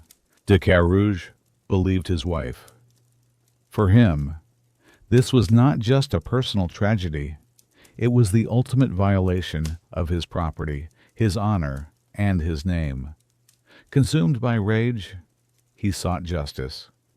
He brought the accusation before their lord, Count Pierre, but the Count, who favored Legree's, dismissed the claim out of hand. Legree, he insisted, was a good man. Besides, he had a seemingly airtight alibi, with witnesses swearing he was miles away on the day of the alleged attack. Frustrated, but undeterred, de Carouge did something extraordinary for the time. He took his case to the highest court in the land, the Parlement of Paris, appealing directly to the young king, Charles VI. The legal proceedings dragged on for months. Marguerite was forced to repeat her traumatic story in front of a court of skeptical, powerful men. She was pregnant, a fact that complicated the case, but did not deter her. Her testimony was consistent and courageous, but it was still just her word against that of a popular, well-connected courtier. The court was at an impasse. There were no witnesses to the crime itself. The truth was known only to three people: Marguerite, Legree, and God. After months of deliberation, the Parlement made a decision that was, by the late 14th century, exceptionally rare. They authorized a trial by combat. The court officially declared that it was unable to determine the truth, and so the matter must be left to a divine verdict. The stakes were almost impossibly high. De Carouge would fight Legree to the death. If de Carouge won, his victory would be taken as God's sign that Marguerite had told the truth. Legree's name would be disgraced, and de Carouge's honor would be restored. But if de Carouge lost, he would not only die in the lists, but his defeat would be seen as proof that his cause was unjust. He would be posthumously declared a liar. And for his wife, Marguerite, the consequences would be even more horrific. As the one who had made the false accusation in a capital case, she would be sentenced to be burned at the stake. Her life, her husband's life, and their unborn child's future all rested on the outcome of a single, violent encounter. As the day of the duel approached, all of France watched, waiting to see which of the two men God would favor in the field of judgment. The day of the duel. December 29th, 1386, dawned cold and gray over Paris. The site was the Abbey of Saint-Martin-des-Champs, a monastery whose grounds had been converted into a formal lists for the occasion. A massive crowd had gathered, a sea of faces from every social class, all jostling to get a view of the grim theater about to unfold. The king himself, Charles VI, was present, along with his uncles, the Dukes of Berry and Burgundy, and the entire Parlement of Paris. This was not just a local dispute. It was a matter of state, a royal spectacle of divine justice. Before the combatants ever entered the field, the day was steeped in solemn religious ritual. Both Jean de Carouge and Jacques Legris began their day at dawn, attending Mass in separate chapels. There, before God, they would have made their final confessions and received communion. This was a spiritual necessity. They were preparing their souls to meet their Maker, as one or both of them might be dead by noon. Then came the oaths. This was the legal and spiritual crux of the entire event. The two men were brought before the king and the court officials. One by one, they placed their bare hands upon a Bible or a holy relic. The herald would read the formal accusation. Jean de Carouge, his voice clear and steady, swore his oath. He swore that his wife, Marguerite, had told the truth. He swore that Jacques Legris did, with malice and forethought, violate her. He swore that his cause was just, and he staked his life on this truth, calling upon God to grant him victory as a sign of his righteousness. Then it was Jacques Legris's turn. With equal gravity, he placed his hand on the relic and swore his own oath. He swore that he was innocent of the heinous crime of which he was accused. He swore that he had not been at the chateau, that he had never laid a hand on Marguerite de Carouge. He swore that de Carouge was a liar, driven by envy and spite. He, too, staked his life on his words, asking God to defend him and prove his innocence. In that moment, they had made a sacred contract with God. They had both, in front of the highest powers in France, declared that the other was a perjurer. One of them was lying, and they were now asking God to strike the liar down. After the oaths, they retired to their respective tents at opposite ends of the lists.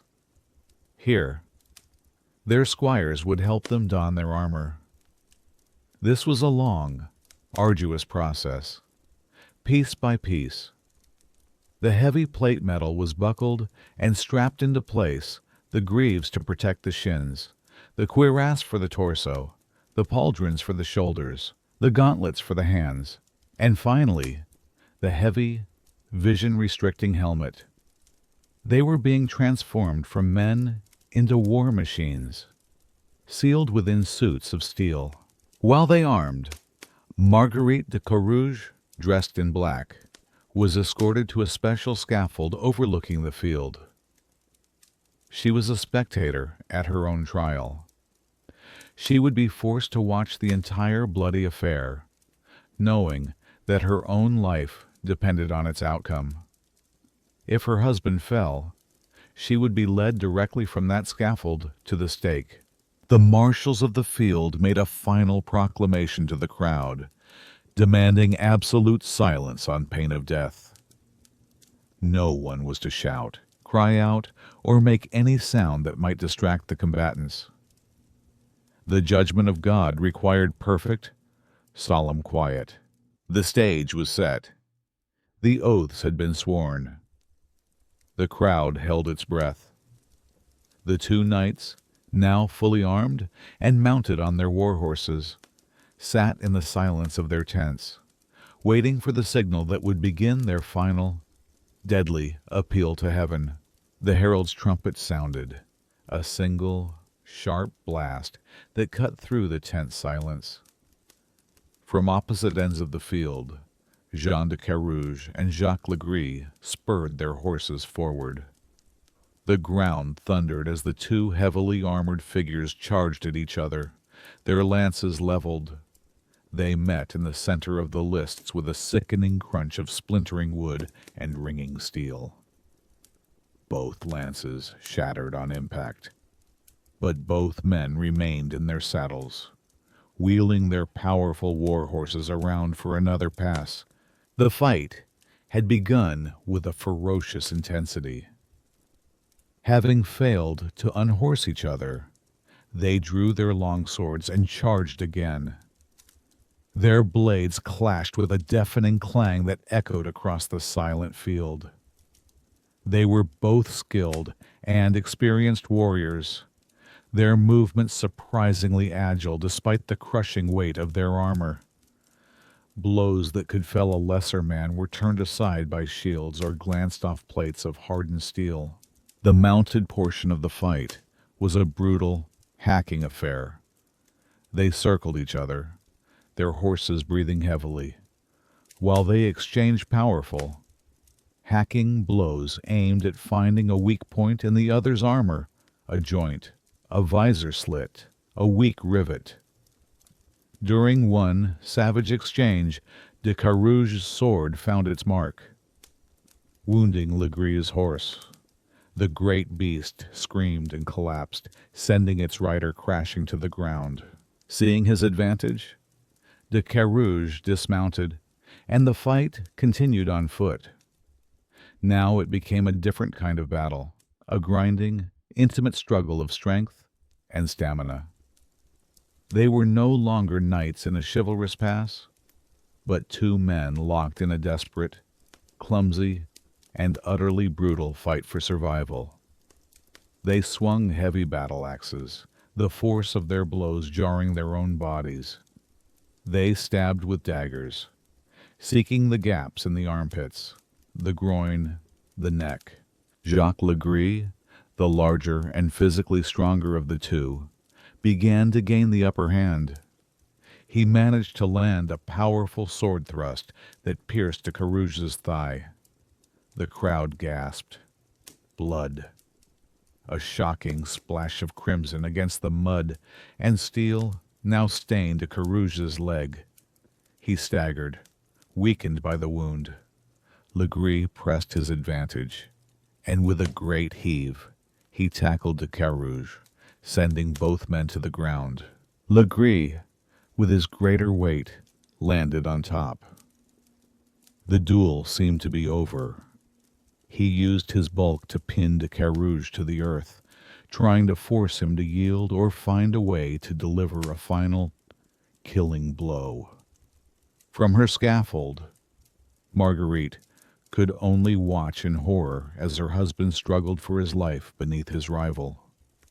The king and his court leaned forward, certain they were witnessing the final moments. Legree, straddling his opponent, used the hilt of his dagger to try and force open de Carouge's visor. "Confess, Carouge," he snarled, his voice muffled by his own helmet. "Confess your lie before you die." From beneath him, de Carouge's voice was a defiant roar. "Never!" In that critical moment, something shifted. De Carouge, fueled by a desperate, final surge of adrenaline and rage, managed to buck and twist. He was an experienced soldier, used to the chaotic reality of close-quarters combat. He managed to grab Legree, and in a supreme effort of strength, born from desperation, he reversed their positions. Suddenly, de Carouge was on top. He now had Legree pinned, but the duel was not over. Legree's heavy plate armor was still largely intact. De Carouge drew his own long dagger, but he couldn't find a gap. He stabbed furiously at Legree's helmeted face and armored chest, but the blade skittered off the curved steel. And then de Carouge remembered something his rival had told him years ago. In the moment of friendship, he knew the specific design of Legree's armor. He knew where the clasps were. Reaching down, he found the latch that secured Legree's faceplate. With a wrench, he tore it open, exposing the man's face. Legree looked up at him, his eyes wide with terror and disbelief. De Carouge pressed the point of his dagger to his rival's throat. "Confess your sin," he demanded, his voice raw Confess now in the sight of God. Legrice's only reply was a defiant cry, "In the name of God, and on the peril of the damnation of my soul, I am innocent of the crime." That was the end. For de Carouge, this was the final blasphemy, the last lie. With a guttural roar, he drove the dagger into Jacques Legrice's throat, killing him instantly. The crowd erupted. De Carouge stood up, bloodied and victorious, and looked towards the king. The divine verdict had been rendered. The silence was broken by a wave of cheers. Jean de Carouge had won. His honor was restored. Marguerite was innocent. God, it seemed, had spoken. The image of two knights encased in shining plate armor is central to our memory of the Middle Ages. But the reality of a judicial combat was far more complex than a simple clash of steel. The choice of armor and weapons was a critical part of the legal procedure, subject to strict rules and intense negotiation.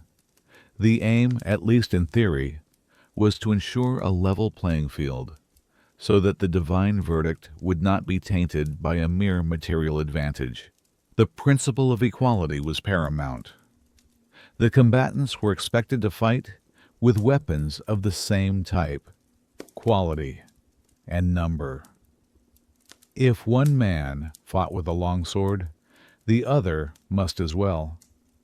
If one carried a dagger as a sidearm, his opponent was also granted one.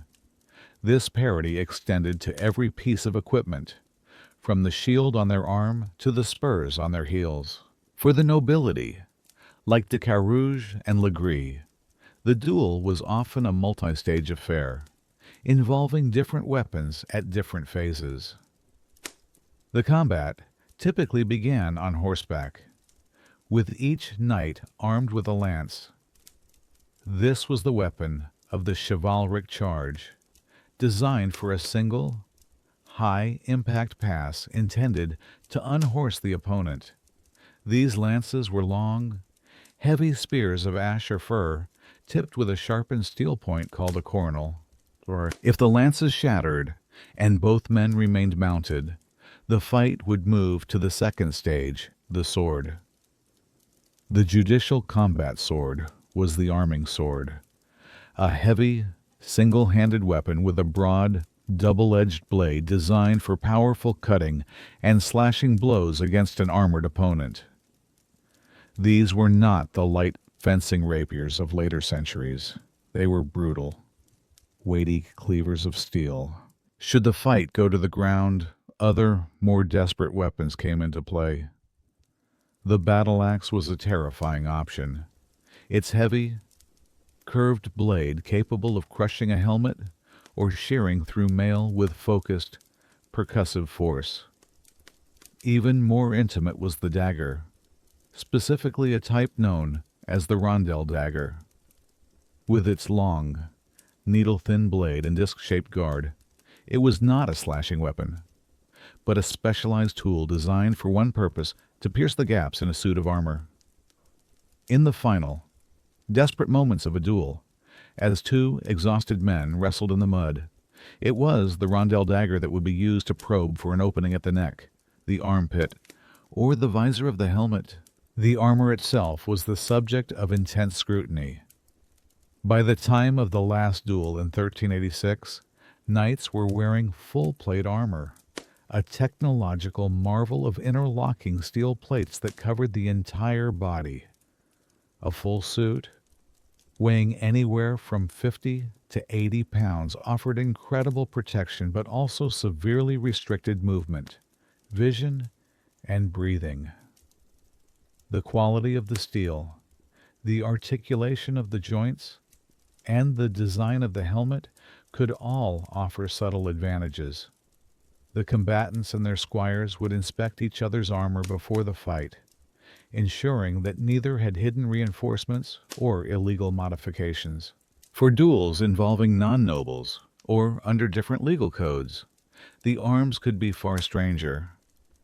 In some parts of Germany, there was a bizarre tradition for duels between a man and a woman. The man would be forced to fight from a 3-foot deep pit. With one arm tied behind his back, he would be armed with a simple club. The woman was free to move around the edge of the pit, but she was armed with a heavy stone wrapped in a long cloth, which she could use as a makeshift flail. It was a strange and brutal attempt to level the playing field, a bizarre caricature of equality in a life-or-death struggle. Ultimately, every piece of equipment from the warhorse to the dagger was more than just a tool. It was a legally sanctioned part of the trial, an extension of the fighter's body in his appeal to God. The meticulous rules surrounding them were a testament to the deadly seriousness of the event, an attempt to create a perfect, sterile environment where God's judgment could be delivered without human interference. The duel between Jean de Carouge and Jacques Legris was a spectacle for the ages, a moment of high drama that captivated the Kingdom of France. Yet, it was also an ending. Despite de Carouge's bloody victory, the event seemed to leave a sour taste in the mouths of the legal and royal authorities. It was the last trial by combat ever authorized by the Parlement of Paris. The practice, once a cornerstone of feudal justice, was entering its final, irreversible decline. Why did this happen? Why did society turn away from this dramatic appeal to God? The reasons are complex, reflecting the slow, grinding evolution of law, religion, and government itself. One of the primary drivers was the Church's own growing skepticism. While local priests had once been the key officiants of all ordeals, the central church leadership had begun to question the entire practice as early as the 12th century. Theologians argued that the ordeals were a form of tempting God, of trying to force a miracle on demand. This, they argued, was a sin of presumption. It was not for man to command God to intervene in earthly affairs. This intellectual shift culminated in a landmark decision at the Fourth Lateran Council in 1215, when Pope Innocent III officially forbade clergy from participating in any trial by ordeal. This was a devastating blow. By removing the priest from the ceremony, the Church stripped the ordeal of its sacred legitimacy. A trial by hot iron without a priest to bless the metal was just a man being burned. A trial by cold water without a priest to consecrate the pond was just a man being drowned.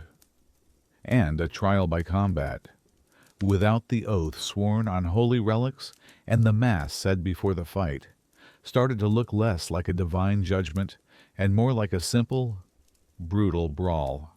At the same time, the power of kings and centralized governments was growing.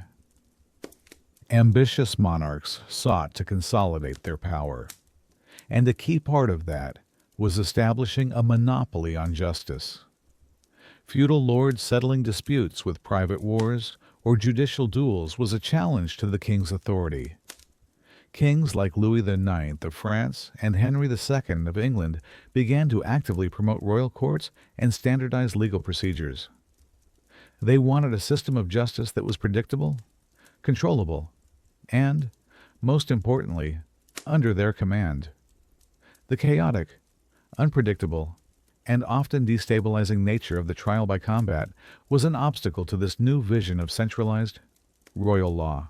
A new system of justice was slowly beginning to emerge, one based not on divine intervention, but on evidence and rational inquiry. This was the birth of the jury system, particularly in England. Instead of asking God to point out the liar, courts began asking a group of 12 good men and true from the community to listen to testimony, to examine what little evidence might exist, and to use their own human reason to determine the facts of the case. This was a revolutionary shift. It moved the burden of judgment from God to man, from the battlefield to the jury box. It was a slower, less dramatic process, but it was also less arbitrary and, ultimately, more just. The duel between de Carouge and Legree, in all its savage glory, may have inadvertently highlighted the practice's flaws. The fight was so brutal, the outcome so close, that many observers were left feeling uneasy. Could God's will really be revealed in such a desperate, bloody struggle? What if de Carouge had stumbled at the last moment? Would that have made his wife a liar and a sinner? The duel, meant to provide absolute certainty, had instead exposed the terrifying role that pure chance, strength, and luck played in the outcome. And so, the trial by combat faded into history, becoming a relic of a more credulous and violent age. It survived in a different form, the private duel of honor, which would plague European society for centuries more, but as a legal procedure. Its time was over. The courtroom had replaced the lists, the lawyer had replaced the champion, and the slow, deliberate process of examining evidence had replaced the swift, final verdict of the sword. Not all ordeals involve spectacular violence or terrifying feats of endurance. Some were quieter, stranger, and took place not in a field or even in the main body of a church, but at the altar itself. This was the korsned, or cursed morsel, a trial reserved almost exclusively for members of the clergy accused of a crime. For a priest or a monk, an accusation was a particularly delicate matter. They were men of God, expected to be above the sins of the common folk. To subject them to a bloody, public spectacle like trial by combat or a scarring ordeal by fire was considered unseemly and degrading to their holy office. Yet, their word was not automatically infallible. When a clergyman stood accused, particularly of a crime that had no earthly witnesses, a special method was needed to test their sworn oath. The solution was the korsned. The trial was deceptively simple. The morsel was usually a piece of bread, typically unleavened barley bread, or sometimes a piece of cheese. An amount weighing about an ounce would be placed upon the altar before the beginning of a special Mass. During the liturgy, the priest officiating the trial would say a powerful prayer of adjuration over the bread. This was not a prayer of blessing, but one of conditionally cursing the food. He would pray that if the accused was guilty, the morsel would become a tool of divine judgment. He would ask God to send his angel to constrict the throat of the perjurer, to make the bread stick in his gullet, to make him unable to swallow the lie he was trying to conceal. He would pray that the guilty man would be seized by convulsions, that his face would turn pale, and that his body would tremble as he tried to consume the consecrated food. But if he was innocent, the prayer would ask that he be allowed to swallow it freely, without any difficulty, as a sign of his purity. After the prayer, the morsel, now imbued with a potent spiritual power, was given to the accused. He would stand before the altar, in front of his brethren and the accusers, and put the bread in his mouth. The entire room would watch in hushed silence. There was no struggle, no blood, no immediate physical torment. There was only the simple, profound act of chewing and swallowing. For an innocent man, the act would be trivial. He would chew the dry bread and swallow it down, perhaps with a sip of holy water to aid him. The trial would be over in seconds. He had swallowed the morsel, and God had not stopped him. His innocence was affirmed. But for a guilty man, the corsned was a trial of profound psychological terror. He knew that the bread in his mouth was supposedly enchanted, a divine lie detector. His own fear and guilt would work against him. His mouth would go dry, making it impossible to chew the coarse barley bread into a swallowable paste. His throat muscles would constrict with anxiety, making every attempt to swallow an agonizing, choking struggle. He might begin to cough, to gag, his face turning red, then pale, as he failed to force the morsel down. To the religious observers, this physical struggle was not a natural reaction of fear. It was a clear and obvious sign of God's intervention. The angel had answered their prayer. The man was choking on his own lie. This failure to swallow was taken as an absolute confession of guilt, as damning as a festering wound or a floating body. The most famous, though likely apocryphal story of the corsned involves Godwin, the powerful Earl of Wessex and father of King Harold Godwinson, the last Anglo-Saxon king of England. In 1052, Godwin was accused of having been involved in the murder of the king's brother years earlier. At a royal banquet, to prove his innocence, Godwin supposedly took a piece of bread and declared, "May God cause this morsel to choke me if I am guilty in thought or deed."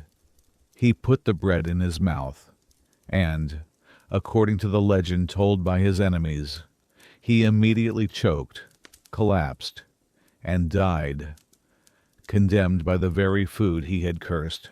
We now enter one of the strangest, most supernatural corners of medieval justice, the ordeal of the beer, known in Latin as cruentatio. This was a trial used exclusively in cases of murder, and it relied on a chilling and widespread belief that the body of a victim would physically react to the presence of their killer.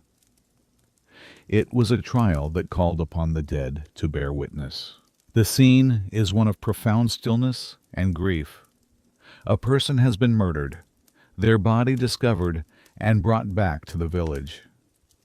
The victim is laid out on a simple wooden plank, or bier, often inside the church, turning the sacred space into a temporary morgue. The wounds are visible, a stark testament to the violence that has occurred. The community is gathered, their grief mixed with a burning need for justice. But there are no witnesses, and the killer remains hidden among them. This is when the ordeal of the bier would be invoked. It was a direct appeal to the supernatural, a belief that the spirit of the victim lingered, bound to its mortal remains, and would be stirred to outrage by the proximity of the person who had sent it from its home. The procedure was solemn and deeply unsettling. The priest would lead a prayer, asking God to permit the victim's body to reveal the truth. Then, one by one, every person in the village who could possibly be a suspect would be forced to approach the bier. This included family members, neighbors, and anyone known to have had a quarrel with the deceased. Each person had to perform a specific, ritualized action. Sometimes they were required to simply stand before the body. More often, they were forced to reach out and touch it. They might be commanded to place a hand on the victim's chest, or even directly upon the fatal wound itself. As they did so, they would have to swear a formal oath of innocence before God. "I am innocent of this man's death." Imagine the psychological pressure of this moment. You are standing in a silent church, surrounded by your neighbors. Before you lies the cooling body of someone you knew, their vacant eyes staring at the ceiling. You have to extend your hand, your fingers trembling, and make physical contact with the dead flesh, all while everyone watches you, searching your face for any flicker of guilt. But it was not the living they were truly watching. All eyes were on the corpse. The belief was that if the true murderer touched the body, the victim's spirit would react with such fury that it would manifest physically. The wounds, long since clotted and dry, would miraculously begin to bleed afresh. Blood might trickle from the mouth or nose of the corpse. The body might even foam at the mouth, or its limbs might twitch and stiffen in a final spectral spasm. This phenomenon of a corpse seemingly bleeding in the presence of its killer is mentioned in folklore and legal texts across Europe for centuries. To the medieval mind, this was not a natural occurrence, it was a miracle. It was the victim, speaking from beyond the grave, pointing an undeniable bloody finger at their assassin. If a suspect touched the body and nothing happened, they were allowed to step away, their innocence provisionally affirmed. They had passed the test. But if, as a person touched the bier, blood began to flow, a collective gasp of horror and certainty would fill the room. There could be no stronger proof. This was not a subjective interpretation of a healing wound or a floating body. This was a direct accusation from the victim. The person would be seized immediately. They had been condemned by the dead. The ordeal of the bier, perhaps more than any other, shows the profound extent to which the medieval world saw the veil between the living and the dead as thin and permeable. A veil that could be breached by the terrible power of an unsolved murder.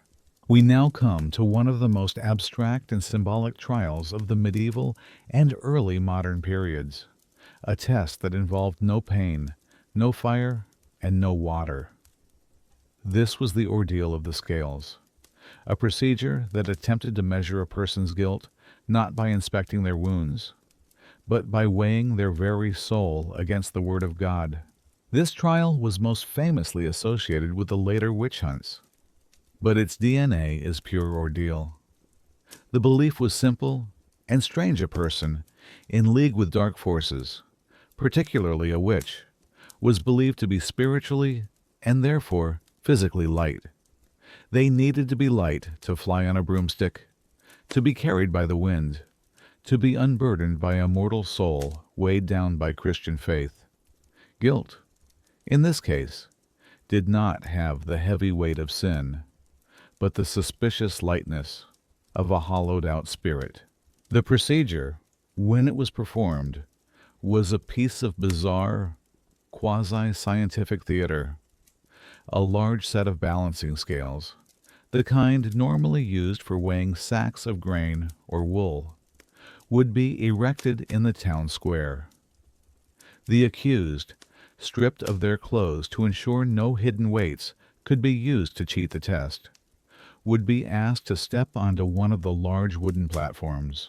Their weight would be carefully measured and marked. Then they would step off.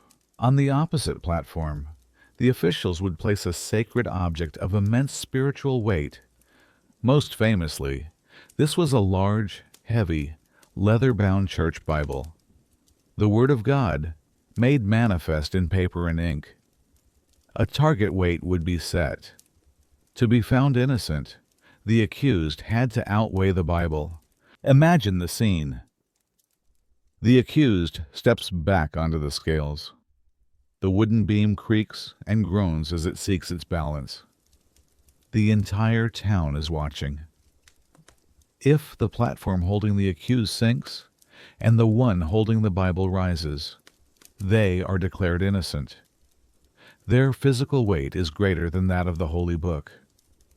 They are a person of substance, grounded in the mortal world, their soul intact. But if the Bible sinks and the accused rises, a gasp would run through the crowd. If they were found to be lighter than the book, or suspiciously light in general, it was taken as a sign of their guilt. They were too light to be a proper, God-fearing human. Their lack of physical weight was proof of their lack of spiritual substance. They were a witch. This ordeal, more than any other, reveals the strange intersection of magical thinking, folk belief, and the law. It's a beautifully absurd piece of logic. You could be condemned for not being heavy enough. It turned a person's natural build into a piece of damning evidence. A frail, thin, elderly woman, the most common target of witchcraft accusations, was almost certain to be found guilty by this method. While not as common as the ordeals of fire and water, the ordeal of the scales holds a unique place in the history of justice.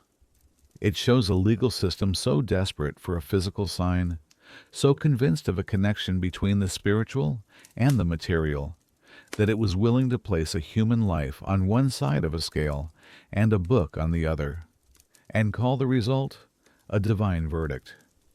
It was, perhaps, the ultimate trial of faith, weighing the literal against the metaphorical in a final, bizarre judgment.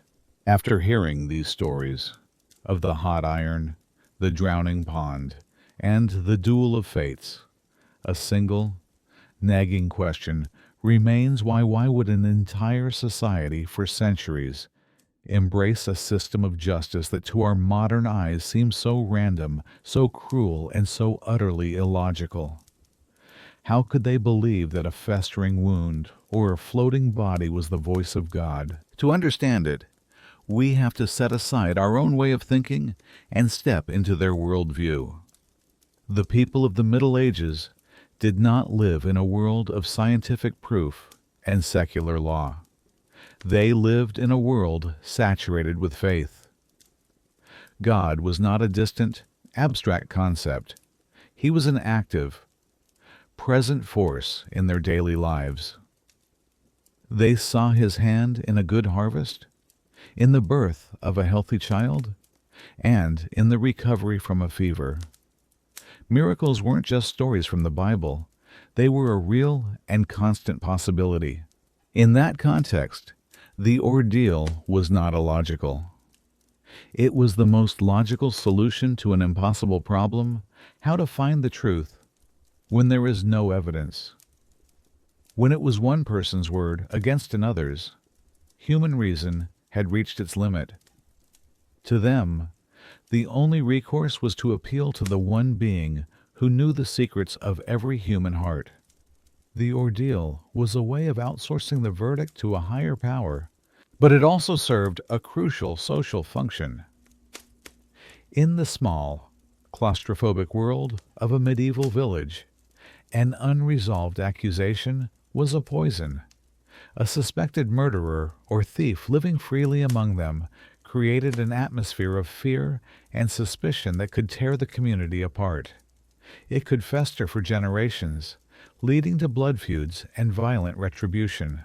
The ordeal, for all its brutality, offered something priceless: certainty. It provided a final, definitive answer that everyone, from the lord to the lowest peasant, was spiritually bound to accept. God had spoken. The case was closed. The social fabric, though torn, could be mended.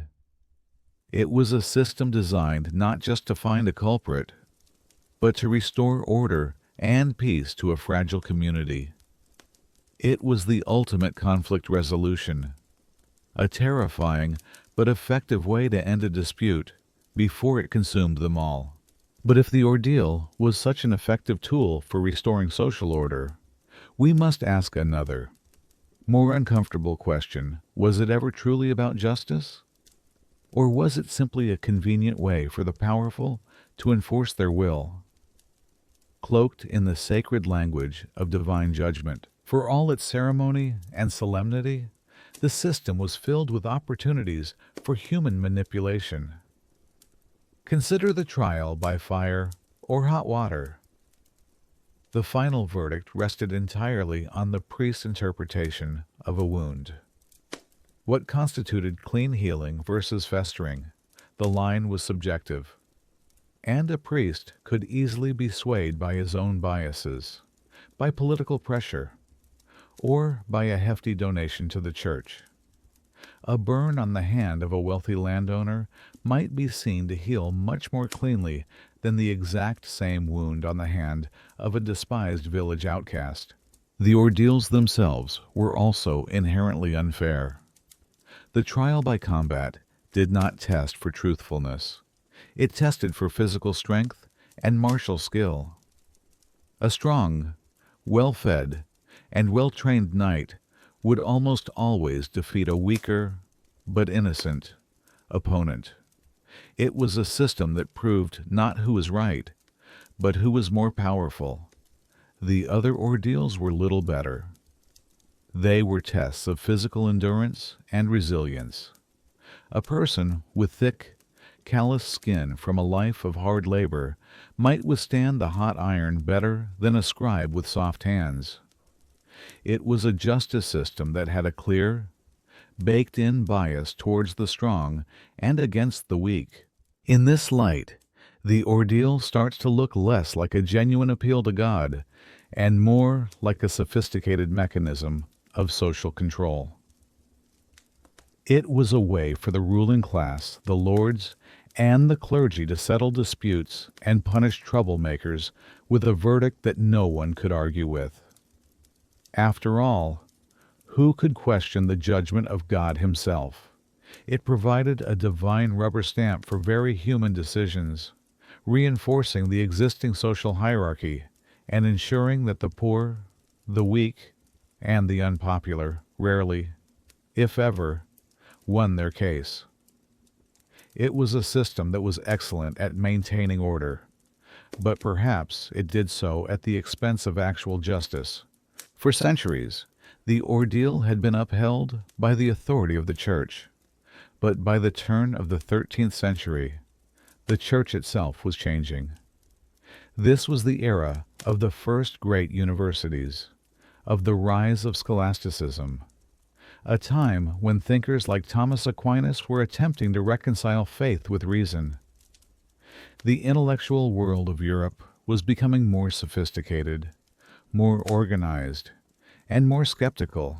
Within this changing climate, the trial by ordeal began to look less like a sacred rite and more like a primitive superstition. Influential theologians and canon lawyers started to argue forcefully against it. Their primary objection was theological. The ordeal, they claimed, was a form of tempting God. It was an arrogant human demand for a miracle, an attempt to force God's hand in earthly affairs. Man, they argued, should not command God to produce a sign. This was seen as a profound sin of pride. This growing dissatisfaction came to a head in the year 1215 at one of the most important ecclesiastical councils in history, the Fourth Lateran Council, convened by the powerful and intelligent Pope Innocent III. Among the many decrees issued by the council was one that would change the course of Western law forever. The Pope officially forbade all clergy from participating in any form of trial by ordeal. Priests were no longer allowed to bless the iron, consecrate the water, or preside over a judicial duel. The impact of this single decree was immediate and devastating to the entire system. Without the presence of the priest, the ordeal lost its soul. It was no longer a judicium Dei, a judgment of God. It was just a man being burned, a woman being drowned, or two knights fighting in a field. The sacred legitimacy that had underpinned the entire practice for centuries vanished overnight. Secular lords and kings could still order a duel, and mobs could still swim a witch, but the official, church-sanctioned ordeal was dead. Pope Innocent III had not just questioned the system, he had unplugged it from its source of power. By removing its holy ritual, He exposed it for what it was, a brutal and unreliable relic of a bygone age. The church had given the ordeal its life, and now the church had taken that life away, leaving a vacuum in the heart of medieval justice that something new would have to fill. The church's decree in 1215 created a crisis for secular courts across Europe. The ordeal, their ultimate tool for resolving impossible cases, was gone. It left a profound vacuum at the heart of the justice system. If a court could no longer ask God for the answer, who could it ask the solution that gradually, haltingly emerged, particularly in England, would become the bedrock of modern justice? They began to ask the community. This was the birth of the trial jury. The idea was not invented overnight. It was a slow and often clumsy evolution. At first, a jury was not a group of impartial strangers who knew nothing of the case. On the contrary, they were a panel of 12 good men and true, chosen from the local village precisely because they did know the people involved. They were a combination of witness, character reference, and investigator. Their job was to say the truth, the very meaning of the word verdict, based on their own knowledge and inquiries. Instead of a single, dramatic, divine sign, justice now became a messy, human conversation. These 12 men would be gathered and asked to decide, based on their collective wisdom and local knowledge, who was telling the truth. They would consider the reputations of the accuser and the accused. They might look at what little evidence existed. They would debate among themselves. It was a process that was slow, fallible, and deeply human, but it was also revolutionary. It marked the beginning of a monumental shift in Western thought. The burden of judgment was slowly being transferred from the hands of God to the hands of ordinary people. It was a quiet declaration that the truth could be found not through a miracle, but through rational discussion and collective agreement. This was the seed from which our own legal system grew. The jury in a courtroom today, sitting in a box and listening to evidence, is a direct descendant of those 12 medieval villagers who were first tasked with the awesome responsibility of finding the truth for themselves, without the terrifying aid of boiling water or a dueling field. The ordeal was dying, and in its place, a new kind of justice, our kind of justice, was slowly being born. And so, the age of the ordeal drew to a close. Its demise was not sudden, but a slow and uneven fading away, like the last embers of a dying fire. It left behind a new world, a world that was beginning to place its trust in human reason over divine revelation. But even as the practices themselves vanished, their echo lingered, embedding itself deep within our language and our imagination. Think of how we still use these terms today. We speak of a difficult, painful experience as a trial by fire. It's a phrase we use to describe a test of character, a challenge that forges and refines us through suffering. We no longer mean a literal ordeal with hot iron, but the metaphor holds a powerful, almost primal weight. It speaks to a deep-seated belief that enduring hardship is a way of proving one's worth, of revealing the true substance of who we are. In the same way, we talk about going through the gauntlet or facing a challenge head-on in combat. These are the ghosts of the judicial duel. The idea that truth and honor are things to be fought for, defended with courage and conviction. The duel itself is gone from our courtrooms, but the spirit of it, The idea of a decisive confrontation to settle a matter once and for all remains a powerful narrative in our stories and our minds. These phrases are more than just figures of speech. They are faint, ghostly reminders of a time when the line between the physical and the spiritual was impossibly thin, when justice was a raw, terrifying, and public spectacle. They are the legacy of a world that believed the truth could be found in a healed wound, a sinking body, or a victorious sword arm. Let your mind paint one final picture. Imagine the medieval world at dusk. The sun is setting on the age of the ordeal. In a quiet monastery in Bologna or Paris, a scholar is bent over a manuscript, not of scripture, but of rediscovered Roman law, his mind tracing the complex, rational arguments of a world long past. His candle is a small, steady flame of reason in the gathering twilight of superstition. In a town in England, 12 men, merchants, farmers, bakers are gathered in a circle, their faces earnest as they argue about a case of stolen grain. They are not praying for a sign. They are talking, reasoning, remembering. They are forging a verdict with their own minds. Their quiet conversation is a sound that is slowly becoming more powerful than the clang of a sword or the sizzle of hot iron. And somewhere, in a forgotten corner of a churchyard, an old, rusted cauldron lies on its side, collecting rainwater. The fire beneath it has long since gone out. The crowds who once gathered around it in breathless anticipation have dispersed. The children who play near it now see it not as an instrument of divine judgment, but simply as a curious, ancient object, its terrible purpose already fading into the mist of a half-remembered past. This is how the world changes, not always in a great, fiery cataclysm, but often in a slow, quiet turning.